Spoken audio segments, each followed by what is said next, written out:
Одондөр суух тавтамарл би бол хөтлөгчийн хот. Хуульчагийн хэргийн давч нэвтрүүлгээ хүргэх гэж байна. Нэвтрүүлэг та бүхэнд YouTube-ийн одондөр суугаар болон NTV телевизээр мөн 83.3 107 төлөвийн од мандэр хажуугаар хүрч байгаа. Дугаарыг Монгол хүнд шинэ машин ураатай сайн моторс хэлбэр хуримтлал үйлчлэгийг нэвтрүүлсэн Худалдаа хөгжлийн банк мөн өмгөөллийн MBS Partners хуулийн фирм ивент итгэж байна. За өдрийн мэнд. Өдрийн мэнд хүргэе. За нэг хэсэгтээ уулзсангүй тийм ээ. Хоёулаа бол 2-7 хоногийн нэвтрүүлгээр уулзсангүй тий. Тий. Ер нь бол ийш тийшээ зөрөлцөж явсаар байгаа даа. Би чинь нөгөө нэг дугаарыг нөхөд хийчихсэн болохоор ялангуяа нөгөө алтан гişүүдтэйгээ бол бараг 2-7 хоног уулзаг гэсэн үг. За сайн явж ирвүү та. Сайн явж ирлээ. За худлаа ярил юу болох вэ талаар ярих гэж байгаа шүү тий. Худлаа ярил ер нь юу болох вэ? Сайн мэдгүй л танаас сонсъё одоо. За худлаа ярих чи бас дотроо их олон янз. За нөгөө бөөсөн гууд дотроо 3 янз гэдэг шиг. Тэр талаар үндсэндээ хууль зүйн талаас нь илүү ярьж өгөх гээд за тэгээд дээрэс нь энэтэй холбоотой зарим нэг шүүхээр шийдэгдсэн хэрэг маргаануудыг ярих болно. За худал мэдээлэл тараах гэж нэг зүйл байдаг. За ер нь бол тэ Монгол улсын үндсэн хуулиар хүний нэр төр алдар хүндийн халдашгүй дархан байдлыг бол үндсэн хуулиараа хамгаалж идэг те. За тэгээд органик хуулиараа буюу манай Монгол улсын хувьд эрүүгийн хууль болон иргэний хуулиар давхар ингээд зохицуулж хамгаалж идэг гэсэн үг. За нэгдүгээрт нь бол хоёлаа эрүүгийн хуулийг зайлшгүй ярих хэрэгтэй байгаа. Тэгээ эрүүг үнэхээр сонирхолтой байна. Тий. Энэ ягаад тэгэхээр одоо 2020 оны 1-р сарын 10-ны өдрийн хуулиар нэмэлт өөрчлөлтөөр орсон худал мэдээлэл тараах гэдэг нэг юм зүйл ангитай гэмт хэрэг байгаа. Эрүүгийн хуулийн 13-ын 14-р зүйл гэж. За худал мэдээлэл тараах гэдэг нь яг юу юм бэ? Ямар гэмт хэрэг юм бэ те? Яавал худал мэдээлэл тараах гэж ойлгох юм бэ гэдэг энэ асуудал дээр яг энэ хуулийн одоо төсөлд өргөн баригдаад за тэгээд нэмэлт өөрчлөлт нь ороод явсны дараа хуульч нарын хувьд дунд бас нилээдгүй юм ойлгомжгүй асуудлууд их байна гэж их яригддаг байсан л да. За тэр талаар нь бас ярьж өгье. За яг энэ 13-ийн 14-р зүйл худал мэдээлэл тараах гэдэг энэ гэмт хэргийг зүйлчлэхдээ хүний нэр төр алдар хүнд хуулийн этгээдийн ажил хэргийн нэр хүндэд халдсан илт худал мэдээллийг олон нийтэд тараасан бол 451-жээс 1301-тэй тэнцэх хэмжээний төгрөгөөр торгох эсвэл 240 цагаас 720 цаг хүртэл хугацаагаар нийтэд тусдаа ажил хийлгэх эсвэл 1 сараас 3 сар хүртэл хугацаагаар зорчих эрхийг хязгаарлах ял шийдгэнэ гэсэн ийм зүйл залттай гэмт хэрэг байгаа. За гэмт хэрэг гэдэг бол эрүүгийн хуулинд хариуцлага хүлээлгэхээр заасан аливаа үйлдэл эсвэлтгүйг ойлгодог. Тийм ээ. За эрүүгийн хуулинд бол тэгэхээр энэ нэр хүндэд халдсан илт худал мэдээллийг олон нийтэд тараасан гэдэг ийм объектив талын шинжээр тодорхойлогдсон үйлдэлийг тийм ээ гэмт хэрэгэ нэр худал мэдээлэл тараах гэмт хэрэгэ гэж үзэхээр зохицуулсан байна. За гэхдээ энд бол нэг юм анхаарах зүйл байгаа юм л та. Худал мэдээлэл тараах гэдэг нь өөрөө бас ийм зарим талаар ингээд бодох юм бол хуульч нарын гаргаж ирдэг өнцгүүд бол үнэхээр зөв. Ойлгомжгүй зүйлүүд бас маш их байсан. За энд бол одоо худал мэдээлэл гэдгийг дотор нь аюул олон ангилж болох гэдэг байгаа байхгүй. Хуурамч мэдээлэл буюу одоо англиар бол disinformation гэдэг. Энэ бол ерөөсөө юм санаатаагаар зориудаар ингэж бүр үндэсгүй юм ингээ худлаагаар нь гаргаж ирэхийг хэлж байгаа байхгүй. Зориудаар хуурамч мэдээлэл гаргаж ирж байгаа ийм одоо санаатай үйлдэл байх нь шүү дээ тий. Үүнийг бол хуурамч буюу худлаа мэдээлэл гэж байна. Өөрөөр хэлбэл энэ disinformation хийж байгаа үед бол ийм хор уршиг учруулах. Би чиний талаар ингээд худлаа энэ мэдээлэл тарааж байгаа бол миний тэр субъектив санаа бодол бол ерөөсөө чамд юм чиний нэр хүндийг гутаах эсвэл ийм доромжлох эсвэл яадгийн гүтгэх ийм санаа зорилготойгоор би худлаа мэдээлэл тараах нь. За дахиад нэг өөр ойлголт байдаг нь алдаатай мэдээлэл гэж бас ойлголт байна. Энэ болохоор misinformation. Misinformation гэхээр ийм нэг бас ийм санаатай биш. Би эбагийн талаар ямар нэг мэдээлэл ярихдаа чамайг хорлох зорилгоор ерөөсөө биш. Гэхдээ ингээд буруу ойлгоцсон, төөрөгдчихсөн. Тэ одоо яг бодит ингээд эбагийн талаарх ойлголтыг ингээд буруу төөрөгдснөөхөө улмаас ингээд мэдээлэл мушгаад ингээд тараагаад ахыг хэлээд байгаа. Алдаатай мэдээлэл тараах гэж байгаа.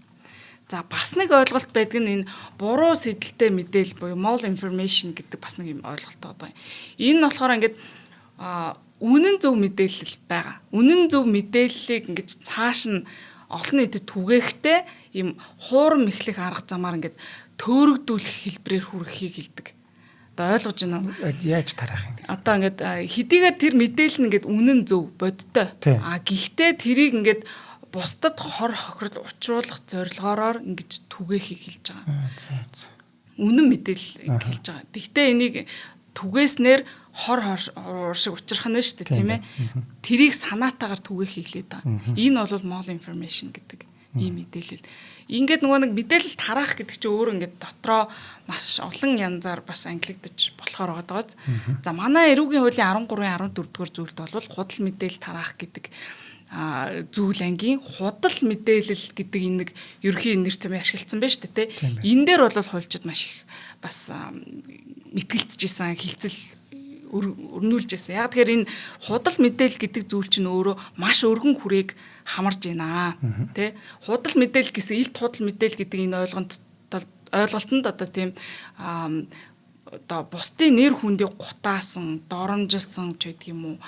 Эсвэл одоо бодит баримтыг гуйвуулсан ч гэдэг юм уу. Тэ? Алдаатай мэдээлэл түрүүний ингээд нэг өөр байх хэрэгтэй байгаа шүү дээ. Санаа зорилгоос хамаарат. Нэг бол чи санаатаагаар тараачж чинь. Нэг бол санаатай биш. Гэхдээ тэр нь буруу. Тий.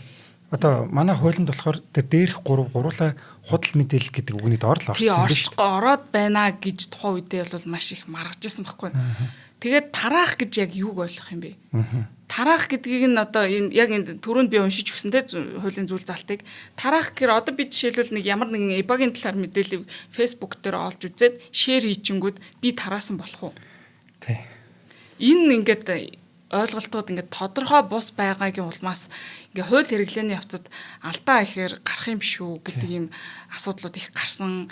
Хуульч нарын дунд бас нэлээдгүй судалгааны материалууд ч гэсэн бас байдаг.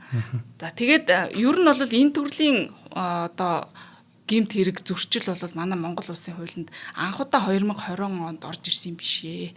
Энийн өмнө бол нөгөө доромжлох, гүтгэх энэ төр гэдэг гэмт хэрэг бол байсан. Зөрчлийн тухай хуулинд ч гэсэн байсан те. За энэ тухайн байсан зохицуулалтуудаар Монгол улсын дээд шүүхээс одоо тухайн үед нь тайлбаруудыг гаргаж ирсэн байдаг. Хууль хэрэглээг одоо ингээд хуулийн зүйл заалтыг юу гэж ойлгож тайлбарлаж хэрэглэх талаар Монгол улсын дээд шүүх ийм зөвлөмж тогтоолоор гаргаад тэрнгээр ингэж ойлгож хэвшсэн байдаг байхгүй. Тэгээ 2007 оны 10 дугаар сарын 29-ний өдрийн 40-р тоо тогтоол дээр одоо худал гүжирдлэг гэдэг нь бол илт худал мэдээлэл баримт цэлтийг ойлгоно гэж бол заасан байдаг.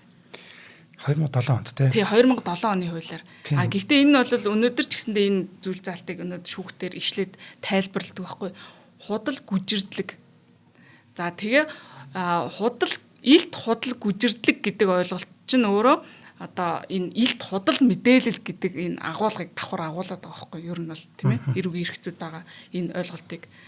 За тэгэхээр энэ нөгөө эрүүгийн тусгай ангийн 13 14 дугаар зүйл заасан энэ худал мэдээлэл тараах гэдэг энэ тэргийн энэ илт худал мэдээлэл гэдэг ойлголтыг энэ дээд шүүхийн 2007 оны 40-р тогтоолыг одоо үндэслээд тайлбарлах юм бол илт худал мэдээлэл гэдэгт нь илт худал гүжирдлэг.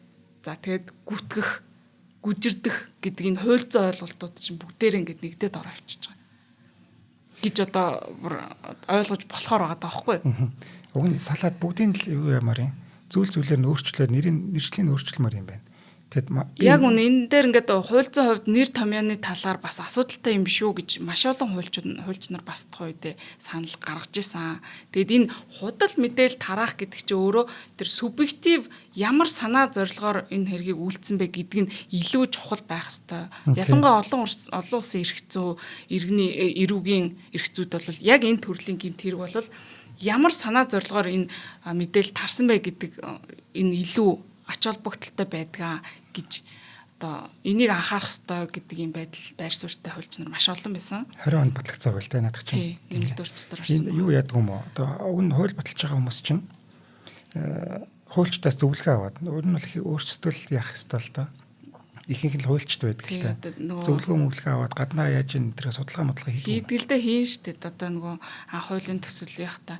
За тэгээ яг хууль нь ингээ батлагдсан ч гэсэн өнөөдөр бол яг энэ хуулийн зүйл залтыг манай шүүх хэрэглээд ер нь бол ингээд практик тогтож байгаа гэсэн үг. Энэ хуулийн зүйл залтыг юу гэж ойлгож тайлбарлаж ашиглах уу гэдэг. Энэ нэг бит бусал хохирол гараагүй бол ерөөсөө ингээд хайчдаг бүр хоёрдугаарт авч үздэг. Энэ хിവэрэл угаадах юм тий. Одоо хоёлаа тэрэн дээр нэг юм жишээ ярьж өгөх юм байна.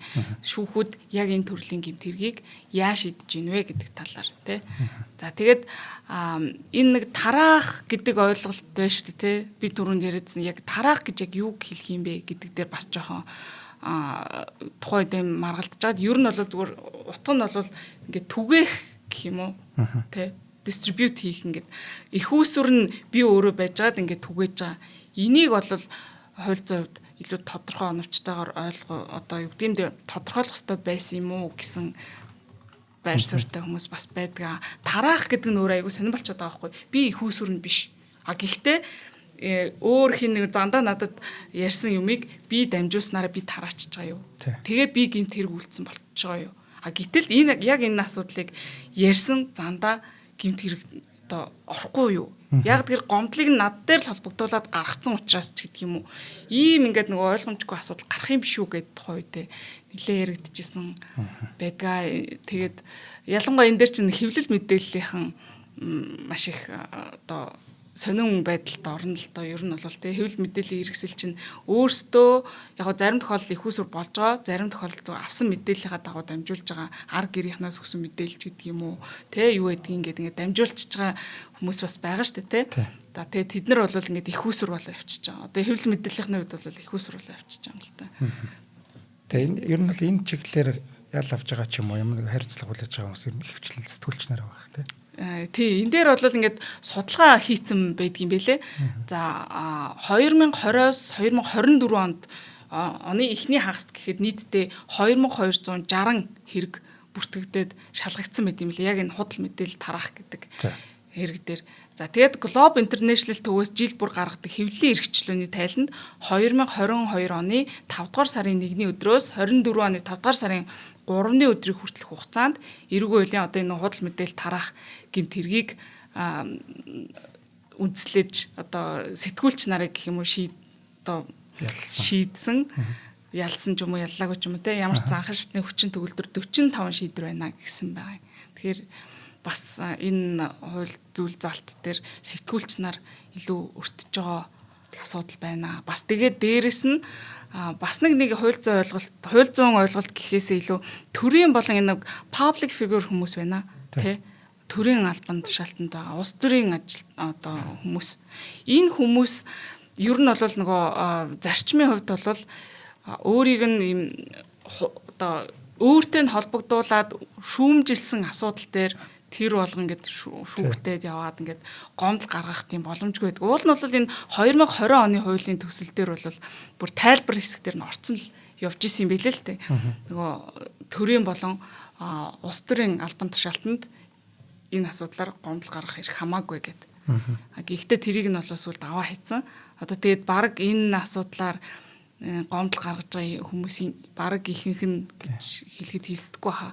Ямар ч маш их улс төрийн болон төрийн албан тушаалтнууд одоо өөрийнх нь үйл ажиллагааг шүүмжилсэн ч гэдэг юм уу. Мэдээж шүүмжлэхдээ бас зүгээргүй байгаад байгаамаа. Доромжилсан тэ янз бүрийн үг ашигласан. Энэтэй нь холбогдуулаад ингээ гомдол гаргаад байгаа. Ер нь бол төрийн болон ийм улс төрийн албан тушаалтнууд энэ ийм төрлийн асуудлаар гомдол гаргах эрхгүй байдаг. Энэ олон улсын тогтцсон ийм ойлголт тийм л баймаар. Тэгээд гэнэсээ энэ ингээ public болж орж ирэхтэй ийм шүүмжлэл ирнэ гэдгийг ойлгоцсон мэдсэн хүлээн зөвшөөрцөл орж иж байгаа гэсэн одоо маш энгийн ойлголт шүү дээ тий. Тэгээд шүүмжилж болно. Гэтэ доромжилж ч юм уу тийм худлаа юм зохиогоод тэгж бол болохгүй л тий. Тэрэн дээр бол маш тийм юутай хариуцлагатай хандах хэрэгтэй манай сэтгүүлч нар маань. Яг үнэ. Тэгжиж цаашаа юу жишг тогтоод явна шүү дээ тий. Гоё ингээд шүүмжилдэг юм аа сэтгүүлч нар мөннийг хилдэг юм аа. Ингээд уншигч нар ч юм уу ард иргэд ч гэсэн ойлголдог болчих шүү дээ. Одоо болохоор нэг улс төрч нэг сэтгүүлчийг шүүхтчихээр яасан юм бол гэдгийг мэдгэдэггүй. Улс төрчин ч зөв юм шиг, сэтгүүлчин ч зөв юм шиг. Тэг сэтгүүлчийн гаргасан мэдээллийг уншихаар арай жоохон буруу юм шиг байгаад байдаг тий. Инхээр одоо сэтгүүлчд маань өөрсдөө охироод байна л гэж би бодоод байна л та. Би бол сэтгүүлчдийн талд байдаг хүн юм. Тэгээд бас нэг миний бодоод байдаг юм манайхан за яг манайхан ч гэлтгүү дээ. Ер нь ингээ бусдыг улс төрийн болон төрийн албан тушаалтнуудыг шүүмжлэхтэй үйл ажиллагаатай холбогдуулаад бид нар шүүмжлэх эрх бол байгаа тийм ээ. Үзэл бодлоо чөлөөтэй илэрхийлэх. Энэ эрхийнхаа хүрээнд бид нар үйл ажиллагааг нь тодорхой ингээд нэр зааж шүүмжилж болно. Гэтэл тэгхгүйгээр ингээд бүр хитрхи субъектив хандаад субъектив тал руу нь хувь хүн рүү нь эсвэл аав ээж рүү нь арга гэрлүү нь бүр хувийн амьдрал руу нь ингэж дайрж давшилж доромжилж тэ удам судраар нь ингэдэг нь бас өөрөө нөгөө талдаа бас хүн л юм болохоор тэ арга гэр аав ээж нь ч гэдэг юм нөлөөлдөг энэ асуудал нь бас буцаагаад нөлөөнд сэтгүүлч нарч гэлдэхгүй ард иргэд тухайн одоо зарим нэг юм инфлюенсер гэж хэлж болохоор те олон хүний анхаарал татсан хүмүүс маань ийм асуудалтаас орчоод байна уу да гэж бас бодоод байгаа. Хитрхи нөгөө хувийн байдал руу халтсан, доромжилсан, гүтгсэн мөнгө айстай зүйл тараачдаг болохоор. За хоёлаа хамтран ажиллагчаа танилцуулаад цаашаа үргэлжлэе. За өнөөдрийн дугаарыг маань Монгол хүнд шинэ машин өрөөтэй Сайн Моторс ивент итгэж байгаа. За Сайн Моторс нь Монголд анх удаа 100% цахилгаан пикап автомашиныг оруулж ирсэн баг. Албан ёсны хэрэгтэйгээр. За энэ болохоор Geely Ridara гэдэг машин. Сая 3 сарын 20-доор байна уу? Сүүлээр юу нь болсон нээлт нь ивент болоод бид нар очсон шүү дээ. Чи байлуу? Байлгүй. Мартцсан. Юу яриад байгаа. Маш олон хүн байсан байхгүй. Тийм байлаа гэж. Зураг мурга бөөндөө идэвлэж авахуулаад машины яасан гоё юм аян гээд байгаагүй лөө. Явчаад ирсэн гэхэр чинь тэнд явчлуу ялаа л гэж бодсон. Гоё машин блэ те. Чи баг надаас илүү юу мэдэх баха. Автомашин. За бараглаа. Тийм. Би энэ пикап цахилгаан машин гэж юу нь мэддэггүй байсан. Тэгсэн чинь Ридарагийнхан оруулж ирж байгаа юм байна. Тийм л. Сайн Моторс нэ гэж байгаа ер нь бол пикап төрлийн машин. Тийм. За Geely Ridarаг одоо юу юм бэ? Бүгд найрамд Хятад улсын тэргүүлэгч хувийн өмч Geely Group нь за 30 гаруй жилийн түүхтэй юм байна. За дотроо Volvo, Zeekr, Lynk & Co гэдэг зэрэг брэндүүдтэй. За тэдний Volvo нь аюулгүй байдлын стандартыг мөрдөөд Ridara брэндийг танилцуулснаас хойш 3 жилийн дотор дэлхийд 4-р орохоор ийм дамжилтыг үзүүлсэн байна. За мөн Хятадын номер 1 EV pickup машин болж чадсан юм байна. Тэгэхээр ер нь бол анханасаа чанар нь ямар байсан бэ гэдэг нь танигдаад ер нь хэрэглэгчд ер нь танигдсан ийм брэнд болж байгаа юм байна л да. За одоо биш тэ 2 EV pickup машины нэг нь Ridara зарагддаг гэсэн ийм тооцоо байдаг юм байна. Тийм ч өөр амар сан машин байгаа шүү дээ тий. Тэг ер нь цахилгаан pickup гэж юу байд юм уу? Байна. Одоо хоёлаа яриа сууж байна. Харин энэс өөр гэж байхгүй юу? За ийм гоё машин юм байна. За тэгээд доторх моторхыг харсан чинь пикап машин чинь ер нь л нэг жоохон ажлын байр байдаг штэ. Гэтэл үгүй. Ямар гоё тансаг. Тийм суудал дотор салон нь бол зүгээр үнэхээр тансаг тий. Бүр аюу гоё юм лээ. Тэгээ том нэлээд том зайтай санагдсан. Том зайтай. Нэлээд том бүр нэлээд том шүү. Ер нь жоохон ачаандаа шахагдаад хавчих гэрх үү гэдэг штэ. Харин тийм бол биш ерөөс нь нэлээд ер нь энэ Ridara машин өөрөө их юм объемтай нэлээд том нүсэр машин байгаа. Тэгсэн мөртлөө цахилгаан гэж байгаа. Тэгээд зарцуулалт нь маш бага гэж байгаа. Тэгээд тэр нөгөө тоноглол нөгөө нэг систем энэ төр нь бол зүгээр супер машин басан гэх. Бүр аюу тийм тансагтэй. Тансаг байхгүй ч юм байхгүй. Ер нь бол хятадууд энэ автомашин үйлдвэрлэлээр одоо бүр нэрээ толгой зогч байна. Хятадд одоо өөрт нь хятад улсдаа явж байгаа машинууд нь тэр гэж бүрхээрийн супер болсон юм. Амар чи сая тэндээс ирж байгаа тий. Бүрхээрийн супер болсон юм бэл. Бас одоо бас моцикл энэ төр гээд бас очиж үзсэн л тий. Яг хожоо моцикл гэл хүмүүс муулаад идэг штэ. Тэгээ бол тэр бол тийм биш болсон байгаа байхгүй. Хятадын энэ техник технологи үйлдвэрлэл гэдэг бол зүгээр үнэхэрийн мундаг болсон дэлхийд номер 1 болж ирж байгаа юм байна гэж би бол бодсон, мэдэрсэн. Үнэхээр супер болж байгаа юм лээ. Бүр хатаарах марш байна. Яг хажууд хүмүүс ингээ аллаад тахаар байна. Яг манай Монгол ингэж чадахгүй байгаа гэж бодоод тий. За эн чинь цахилгаан мөртлөө хүч чадал нь бүр амар юм байна. Уг нь бензин машин л хүч чадал амар юм байх гэсэн үгүй гинэ. Чин 3 тоног чирэх хүчтэй. За арай 1 тонны даацтай гэж тэшний хэсэг нь. За 4.5 секундэд 100 км/цаг хүртэл хурдлах боломжтой. За ер нь яг ийм ажлын машин ийм тансаг гоё байдаг юм уу гэдгийг би бол зүгээр хизээ ийм машин байсан гэж очиод хэрүүлээ хиймээр санагдчихлаа. Гоё машин байсан. Тий. Ер нь бол дээр нь ачаа ачаад айгүй хайрын санагдсан тэрэн дээр. За ийм гоё машиныг та бүхэн за holiday зочд буудал гэдэг нэг юун дээр хуучин хийд нэгийн хажууталд яг баруун талд бөөрөнд нь залгаа байж байгаа. Хиний энэ сайн моторсын шоурум байдаг байхгүй. Тэнцээ очиод харах боломжтой, мөн унж үзэх бас боломжтой байх. За дэлгэрэнгүй мэдээллийг 72 70 88 55 дугаар явцнаас аваад за энэ гоё машиныг очиод унж үзээд худалдаж аваарай гэж хүсье. За ингээд Монгол хүн чинь машин өрөөтэй сайн моторс ивент тэтгэл. Баярлалаа. За ингээд хоёлаа чи худал мэдээлэл тараах тал гэмтэргийн талаар жаахан тайлбарлалаа тийм ээ. За одоо хоёлаа яг энэ хуулийн зүйл залтаар шийдсэн шүүхийн шийдвэрийг нэг хэргийн талаар товч ярьж өгье. За энэ бол 2020 онд Ховд аймгийн Сум дундын анхан шатны шүүхийн эрүүгийн иргэн шүүхээр бол шийдэх тогтоол гарсан юм эрүүгийн ирэг байгаа. За шүүгдэгчийг нь бол нэрийг нь өөрчлөөд ЭГИ гэд нэрлэжээ. За хэрэг тавагдсан нотлох баримтуудаар шүүгдэгч ЭГИ нь за 2020 оны 3 дугаар сард юм хохирогчтой олон нийтийн Facebook одоо юун дээр Facebook дээр. Тэгээ Facebook дээр танилцаад эхлээд бол ингээд request явуулаад нөгөөхөн хүлээд авчихсан байгаа юм. За тэгээд тэр эмгтэйгээ хоёлаа дулмаа гэд нэрлэжээ. За дулмаа руу чатчиж эхэлсэн. Хоёулаа ингээд нилээн ингэж харилцаж эхэлсэн байгаа юм л та. За ингээд байнгын юм дотн харилцаатай бүр болоод бие биендээ бүр тийм тэ нилээн дотн тийм зураг мурга солилцдог бүр тийм дотн олчихсан чатаараа ерөөсөө бие биенийг харж байгаагүй уулзж байгаагүй энэ нөхдүүд. За тэгээд байжээтэл нөгөө одоо ээги маань ингэж хэлсэн байгаа юм л та. Чиний Facebook руу чинь хүн ороод ах шиг байна. Чи надад пассвортоо өгчгөө би наатгаж ороо шалгаатахыг гэдгийгсэн байна. Тэгэхээр нь дулмаа итгээд өөрийнхөө пассвортыг өгсөн. Тэгээд буцаагаад Facebook руу орох гэсэн чинь ээги дулмаагийн Facebook-ийн хаягийг нь аль үрээ солиод тэгээд нөгөө зураг мураг өөрийнх нь нөгөө өмнө харилцан солилцдог байсан тэ нутгийн шалдан 9 шидийн зургнууд байгаа штэ. Тэр мэр юмнуудаа ингээд гаргаж ирээд за тэгээд постлцсан байсан юм. Бүр постлохоор барах уу нэг юм юу яасан байгаа. Ян зүрийн группүүд рүү за тэгээд найзууд руу гэр бүлийнх нөгөө Facebook-ийг бүхэлд нь авцсан учраас тийм шүү дээ. Бүр тэр одоо нөгөө нэг худал гүтгсэн гэдэг үгийг нь уншиж өгөх юм бол энэ дуртай янхан айлын нөхөртэй явдаг эмэгтэй налайхт байдаг янхан байна.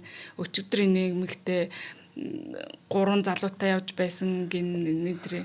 Ер нь бол нэг иймэрхүү төрлийн. Тэгээд манай нөхөртэй явалдаад байна.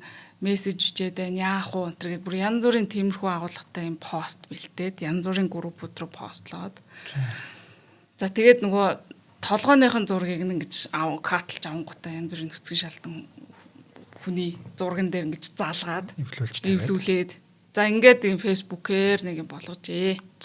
За тэгээд энэ нь бол ингээд мэдээж хэрэг хян шийдвэрлэх ажиллагааны явцад тогтоогдчихж байгаа. За тэгээд дулмаа бол мөрдөн шаардлах ажиллагааны явцад өгсөн мэдээлэлд бол нэг анх танилцсан процессоо ирсэн байгаа. За ингээд харилцдаг байсан гэж байгаа.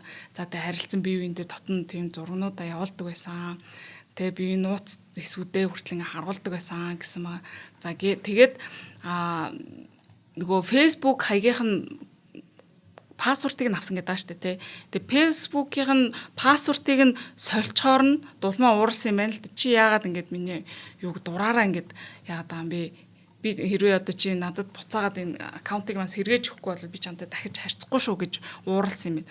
За тэгсэн чинь эгийн хэрвээ чи надтай ингэ харьцахгүй юм бол би чамайг одоо ингэ од болгоно гэсэн байгаа юм л да. Сүрдөөсөн байгаа. За тэгээд үндсэндээ тэр видео кол хийж явах үедээ бичиж авсан янз бүрийн тэр тэ дотн бичлэг энэ тэр зураг бүх юмнуудаа ингээд олон нийтийн өмнө цацаж гисэн. За ингээд дулмаа бол цагдаагийн байгууллага тандаж миний бие ингээд маш их гомдолтой байна. Миний нэр төр тэ бүх зүйлд ингээд ажлын хамт олон төрөл садан бүхэл хүмүүсийн өмнө маш хэцүү байгаа учраас хуулийн дагуу шийдэж өгнө гэсэн агуулгатай гомдлыг гаргасан байна.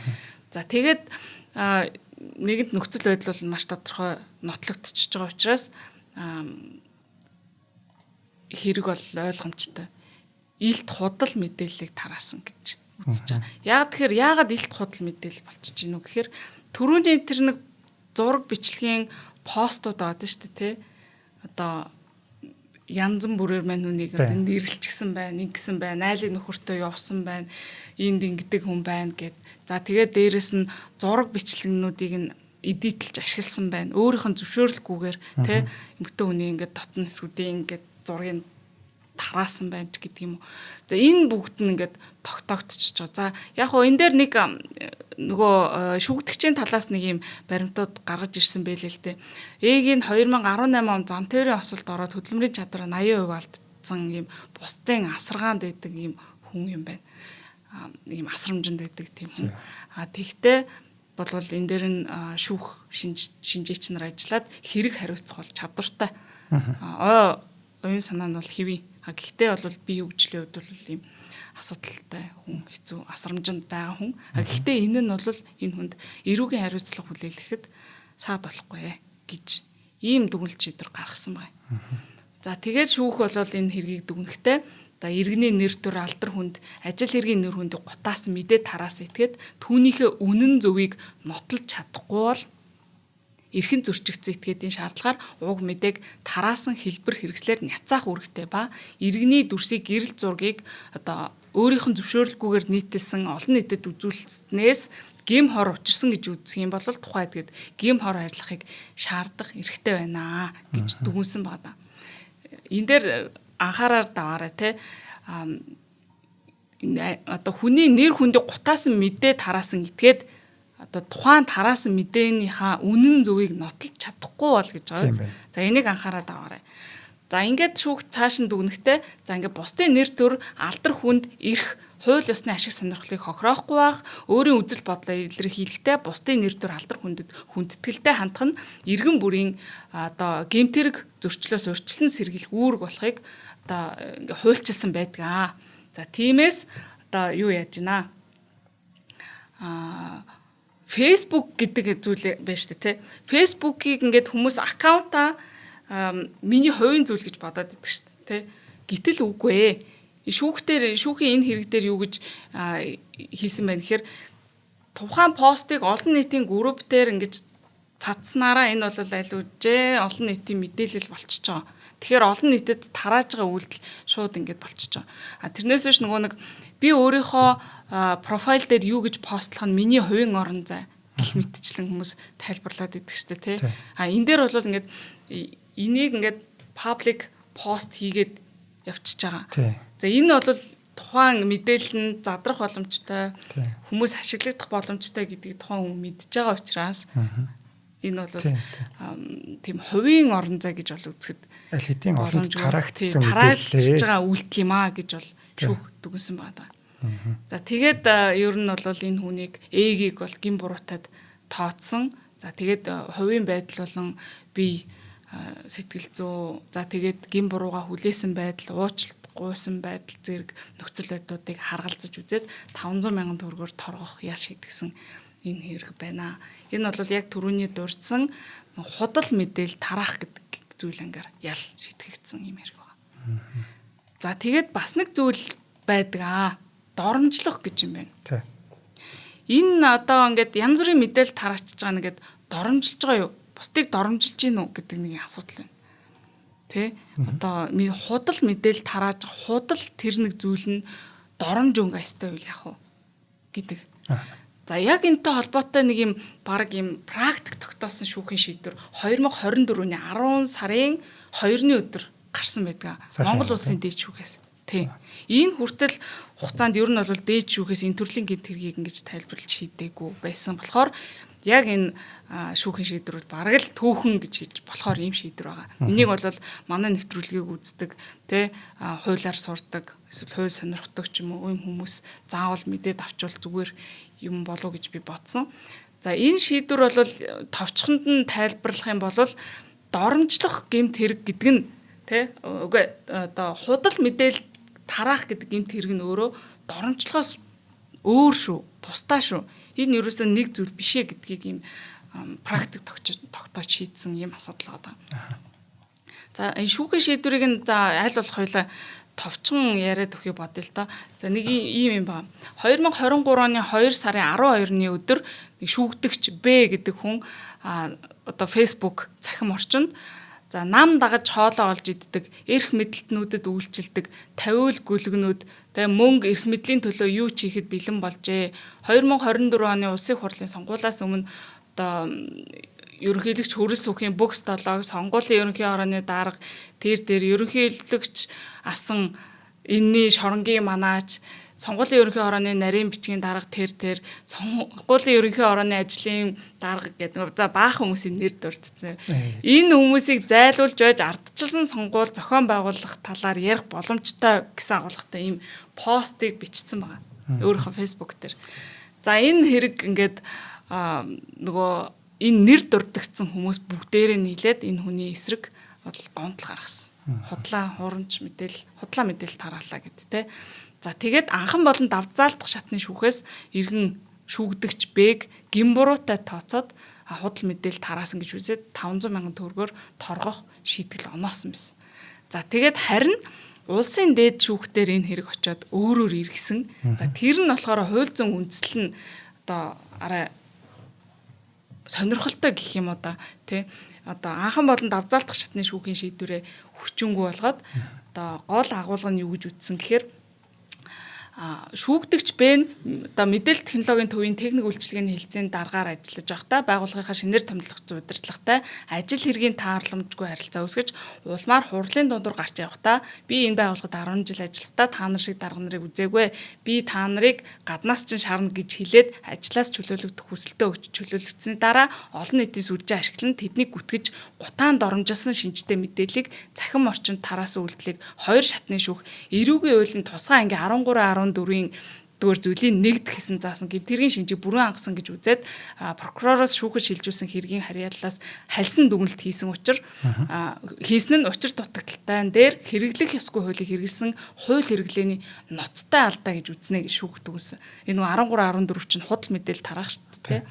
За тэгээд энэ дээр нэмж дүгнэхдээ энэ Бэгийн 2024 оны улсын хурлын сонгуулиас өмнө бүх стологч дарга дэ шоронгийн манаач за тэр за ардчилсан сонгуул зохион байгуулах талаар энэ хүмүүсийг зайлуулж байж ардчилсан сонгуул зохион байгуулах талаар ярих боломжтой гэсэн энэ мэдээлэл нь өөрөө те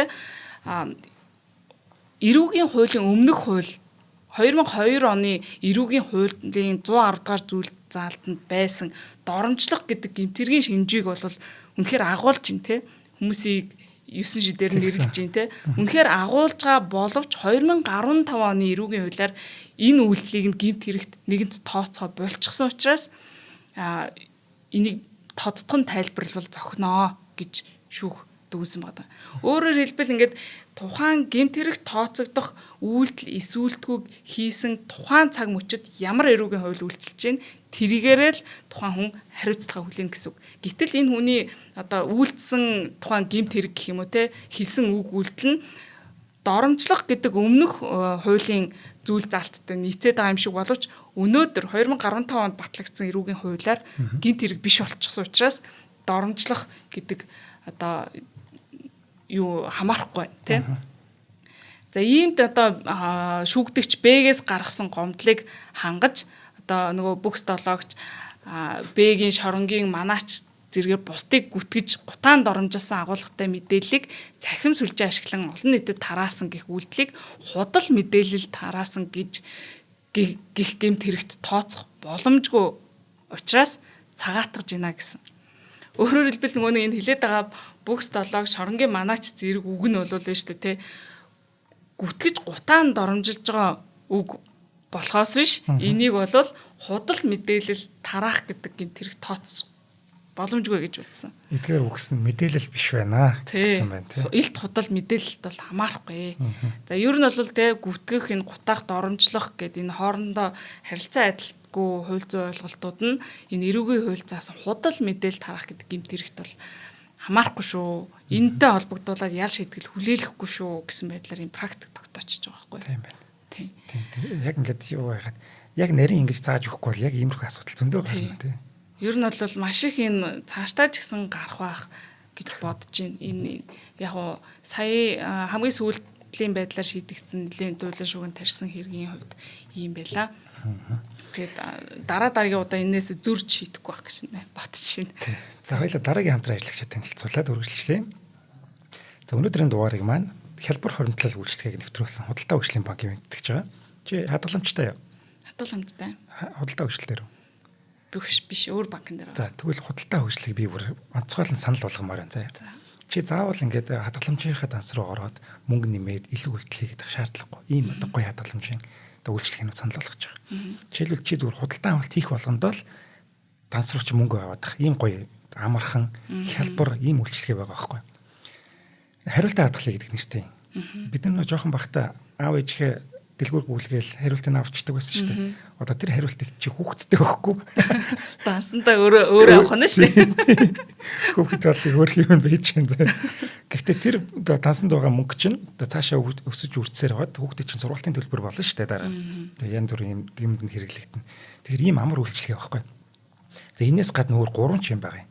Ер нь худалдаа хөгжлийн банкн дээр нэг очиод танад ямар үйлчлэгээ байгаа юм бэ гэдгийг очиод асуучмаар юм бэл. Яг нэг өдрийг зарцуулаад яг өөрийнхөө санхүүгийн сахилга батыг хангахын тулд те яг ажил болгоод нэг очичмаар юм бэл. Тэгэх юм бол бүр ингээд маш гоё тодорхой тайлбарлаад өгч. Тэгэл нэг өдөр очисон бол та ингээд бүх үйлчлэгээнүүдийг нийлгээд тэгэл цаашаа бүр мартчих واخгүй тэрийг. Чи 95 мянгаар хүнс авлаа гэж бодъё л та. Тэнгүүд 100 мянгыг уншуулахад бол 5 мянган хооронд их ялгаа гарахгүй шүү дээ. Гэхдээ тэр ялгаа чинь баг багаар явсаар байгаад эцсийн дүндээ жилийн дараа ч юм 2 жилийн дараа маш их мөнгө олцсон байдаг байхгүй. Тэгээ дээрэс нь хадгаламжийн данс юм чи мэдээж хүүтэй байж байгаа тийм. Тэгэхээр одоо ийм гоё юм байна гэж юу гэсэн үг вэ тийм. Өөрөө мэдгүй байж байгаа л мөнгө чинь нэмэгдээд байна гэсэн үг шүү дээ. Заавал нэг за хаста тэдийг нь цалингаа ч юм уу те янз бүрийн юмнаас тэдийг нь ийшээ хийх нь шүү гэд одоо над чиг жишээлбэл тэргээ тэгэл ингээд таг мартах хүнд бол ерөөсөө маш амар болгож байгаа юм л да тий ингээд тодорхой өөрөө автоматар ингээд хөтлөгдөх гэдэг болохоор тэг ер нь бол би монгол хүмүүсийг бүгдээрээ гоё хадгаламжийн данстай хадгаламжтай болчихосоо гэж хүсэж байгаа юм. Дараа нэг эрүүл мэндийн асуудал гардаг ч юм уу ямар нэгэн асуудал гардаг шүү дээ. Тэгэхэд бол мөнгө чинь яг бэлэн тэгээд чи өөрөө мэдэг байж хах тэр эмчилгээний зардалж идэн чи бүрдээл байж байгаа байхгүй. Зөв. За ингээд хариултаа хадгалын үйлчлэгээр болсон 25 мянган төгрөгийг 2 дахин үржүүлээд 50 мянга болж урамшуулах гэж байгаа бас. Эрхлүүлээд байгаа юм шүү дээ. За энэ үйлчлэг нь болохоор 14 оны биш 25 оны 4 сарын 12-наас 25 оны 5 сарын 13 хүртэл явж байгаа юм байна. За энэ хугацаанд та бүхэн хариултаа хадгалъя гэдэг үйлчлэгийг идэвхжүүлээд тэгээд 25 мянган төгрөг хүртэл нь карта зураад тахад нэг мэтгэл төр чинь 50 мянга болчих юм байна. За 5 сарын 13-нд 50 мянга хүрсэн бол дараа жилийн 5 сарын 13-нд 5 сая болох байхаа ч тий кэлс үржигдэл явчих шүү дээ. За бит хоёрын доор QR код гарч байгаа. За энийг уншуулад худалдаа хөгжлийн нэг аппликейшн гарч ирнэ. Тэрийг татаад уншуулж суулгачаарай. За дэлгэрэнгүй мэдээллийг 1819 77 дугаар утсаар авч болно. За мөн TDB-MN гэдэг вебсайтаар авах боломжтой. За ингээ өнөөдрийн дугаарыг үржигдэх сар хариултаа хадгалъя. Худалдаа хөгжлийн банк ивэнтэтгэлээ. Баярлаа. За баярлалаа. За ингээд худал мэдээлэл хэн нэгний талаар худал мэдээлэл тараах гэдэг нэг энэ ойлголттой. Энэ ганцхан эрүүгийн хуульд байгаа хамгаалалт биш, иргэний хуульд бас байдаг юм асуудал байна. Иргэний хуулийн 21-р зүйлд энэ нэр төрийг гутаасан мэдээ бүхэн юм одоо мэдээлэл тараах цацах юм бол бас хариуцлага хүлээх зохицуулт байдаг байна. Иргэний нэр төр алдар хүнд ажил хэргийн нэр хүндийг хамгаалах гэдэг нэртэй юм зүйл заалт байгаа. За энэ хуулийн зүйл заалт нь юу гэж юм гэхээр за 21-2-т нь иргэний нэр төр алдар хүнд ажил хэргийн нэр хүндийг гутаасан мэдээ тараасан этгээд түүнийхээ үнэн зөвийг нотолж чадахгүй бол эрхэн зөрчигдсөн этгээдийн шаардлагаар уг мэдээг тараасан хэлбэр хэрэгсэл эсвэл өөр хэлбэр хэрэгслэр няцаах үр хүлээнэ гэсэн юм зохицуулт байдаг. За тэгээд бодит баримтыг бүрэн гүйцэд мэдээлээгүйгээс бусдын нэр төр алдар хүнд ажил хэргийн нэр хүндийг гутаасан бол мөн саяын одоо хуулийн 21-2 заасан журмаар няцаах үр хүлээнэ гэсэн ийм зохицуултууд бас байна. За энэ дээр нэг шууд жишээ яриад өгвөл арай илүү ойлгомжтой болох байх гэж бодож байна. За Монгол улсын хувьд бол нэг ийм жишээ байна л да. За товчхон ярих юм бол нэг этгээд ингээд тавилга хийдэг компанид захиалга өгчээ. Айл Тэ. За тэгээд 23 оны 6 сарын өдөр тавилга хийлэхээр тохирсон. За тэгээд зураг төслөө тохиролцоод янз бүрийн төлбөр өөрчилгөө юмнуудаа өгөөд ингээд явж байтал тавилга нэрхтээ тухайн худалдаа авагчийн сэтгэлд бол нийцээгүй маш муу байсан гэж байгаа. За тэгээд дээрэс нь одоо тухайн муу байна гэдгийг нь тухайн тэр гүйцэтгэгч компани бас хүлээн зөвшөөрөөгүй юм шиг байгаа юм. За тэгээ энэ дээрээс болж ингэж үл одоо ойлголцол үүсний улмаас тухайн худалдан авагч Facebook дээр одоо энэ компанийг нь маш чанаргүй муу үйл ажиллагаа явуулдаг. Тэгээ өөрийнх нь нөгөө тавилганы хийлгэсэн тавилганыхаа зурагнуудыг постлж аваад за тэгтээ энэ дээр бол нэг юм яриад байдаг нь тухайн компани нэрийг ерөөсөө дуртаагүй гэж яриад идгийг.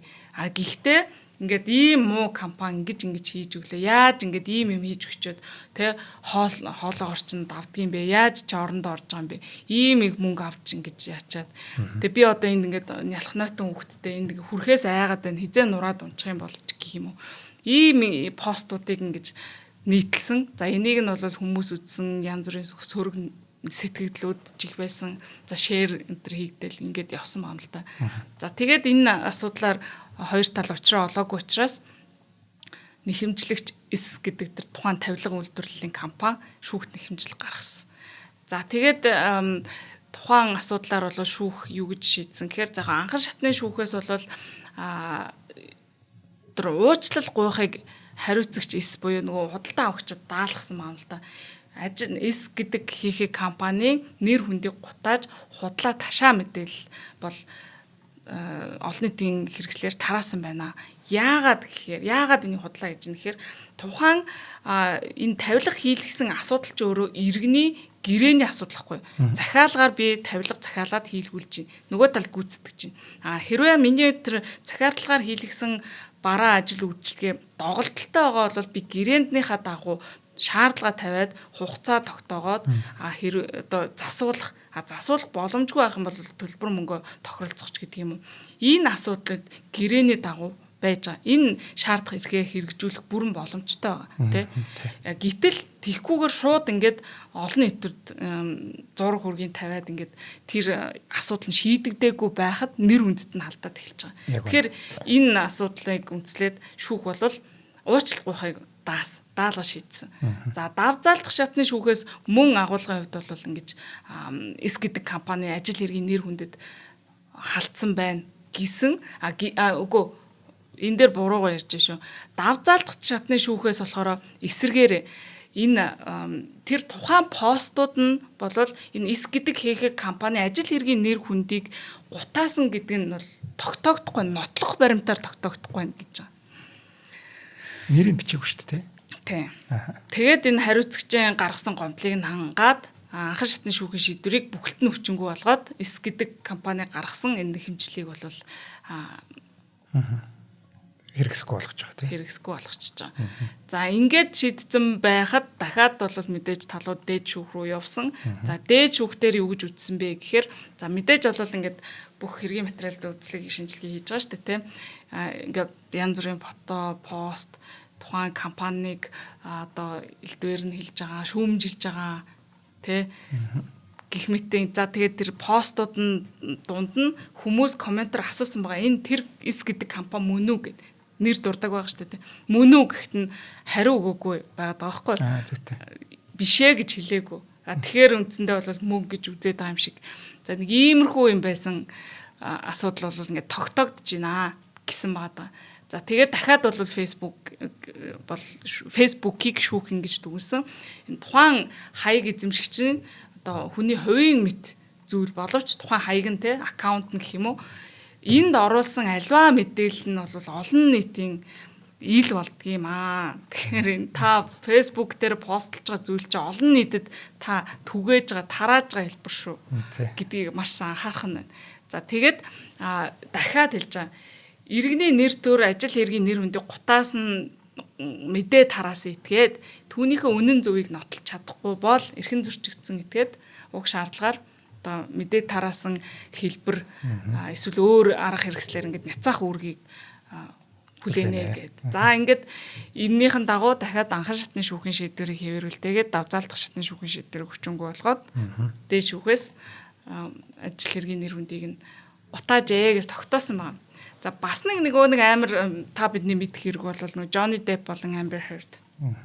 Энэ дээр бол нөгөө нэг юу байгаа шүү дээ. Саний юун дээр ганц юм хэлээд. Тэр гэрээ байгаа.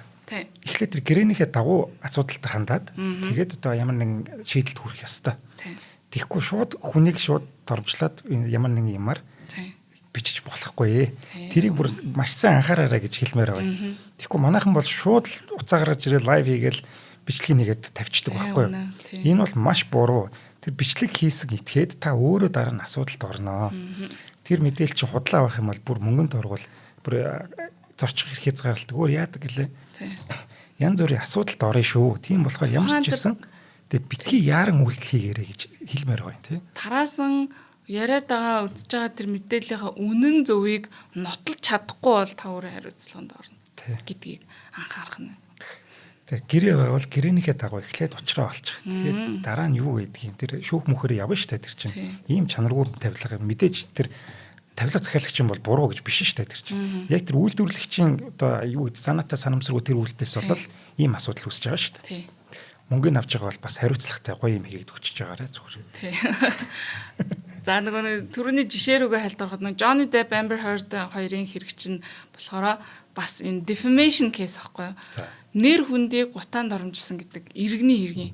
Энэ яагаад эрүүгийн хэрэгээр яваагүй гэхээр Johnny Depp бол Amber Heard-ыг эрүүгийн журмаар шалгуулах бүрэн боломжтой байсан. Энэ бол илүү ноцтой мань хүнд заавал тийм ял ч гэдэг юм уу илүү хүнд хариуцлага оногдуулах байхгүй юу?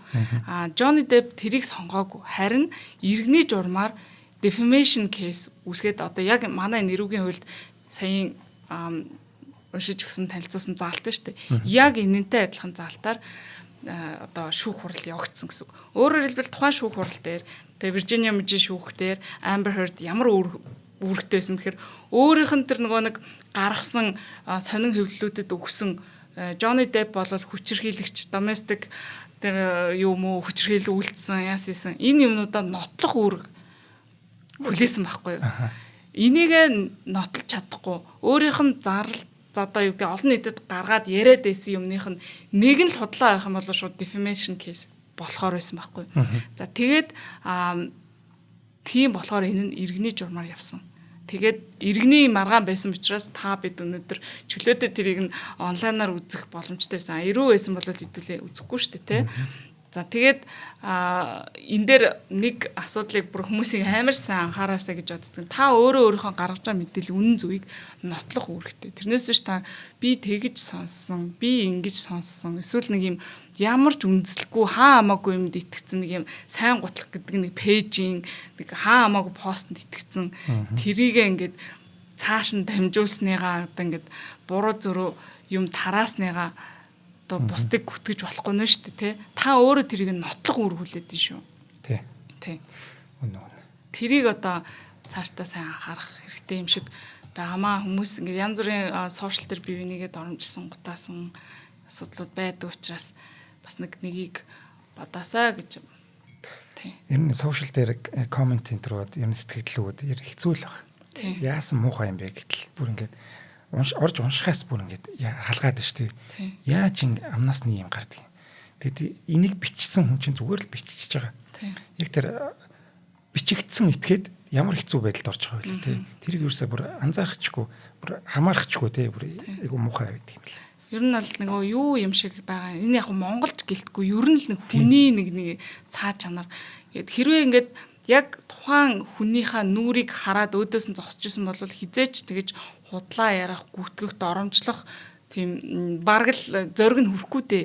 Харин таны нүүр царайг чинь харахгүй учраас одоо нэг ингээд нэр нүрээ нууцсан, зураггүй, хөрггүй тийм нөхдүүд ингээд комент бичээд хүмүүсийг илдвэр доромжлоод янз бүрийн юм зураг хөрг ивлүүлээд хүртэлтэй ийм юм хийж байгаа байхгүй. Хэрвээ та нүрийг нь харсан бол хизээч та хинч нэг бараг л доромжлох тэр зориг бол хүрхгүй. Гэтэл нөгөө нэг цаашаанаа ингэж нэг нэр нүрээ нуужаад нэг гаж хүслээ хангаж байгаа гэх юм уу. Тийм айгу энэ ганц монголчууд ч биш хүн төрөлхтний ч юм уу хүний нэг юм зан юм шиг байгаа маа. Тий.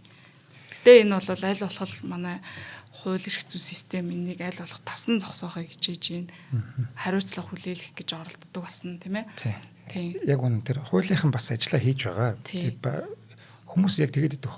Хуулийнхан юу гэдэг? Юмаа хийхгүй юм уу? Ажиллаа хийхгүй юм уу? Та нар өөрсдөө ийм биччихэд тэгээд хуулийнхан юмаа хийхгүй гэж яриад хэрэггүй. Өөрөөсөө ихэл. Өөрөөсөө эхлэх хэрэгтэй. За баярлалаа гээ. Жохон. За баахан. Бүхэнгэлт өрчлээ.